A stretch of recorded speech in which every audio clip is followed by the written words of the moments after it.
खून अभियो है बा, ना शौक बदलल बा ना जुनून। सुन ले फिर से, रियासत गइल बा रुतबा ना, रौबा खौफ आज भी उहै बा।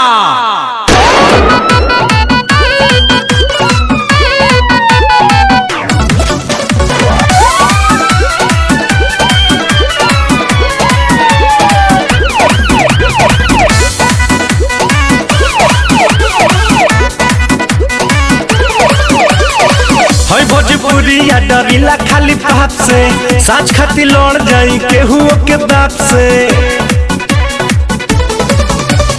हई भोजपुरिया डरीला खाली बाप से, साच खाती लड़ जाई केहू के बाप से। तो पीछे हटम न के तनो झमेल होई,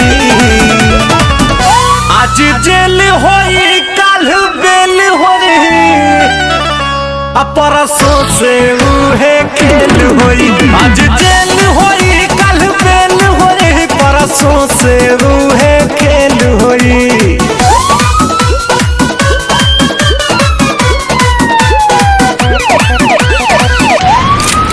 हथियार तो खाली शौक खातिर रखीला बाबू, खौफ खातिर नमवा काफी बा।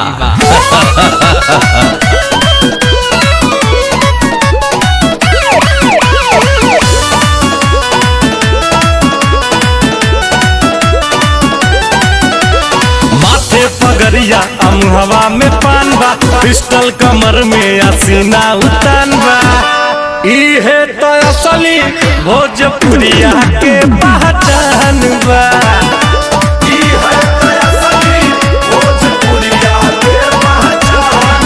भारी सौ एक अकेल होई, आज जेल होई काल बेल होई, परसों से उहे खेल होई।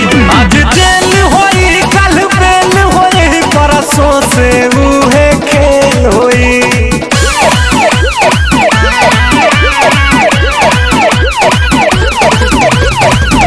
जयपुर वाले जमीन पे होटल बना। हाँ देवरंजीत जी, आज से आपके प्राइवेट स्कूल में गरीब बच्चा मुफ्त में पढ़िए। ना हो सकला हमारे दोस्ती का फायदा उठा लिया बाबू, कैसे कि हमारे दुश्मनी का नुकसान तू सह ना पैबा।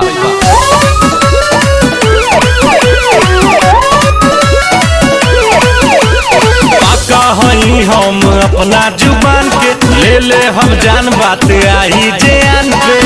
करी ले न सही ले माटी के अपमान के,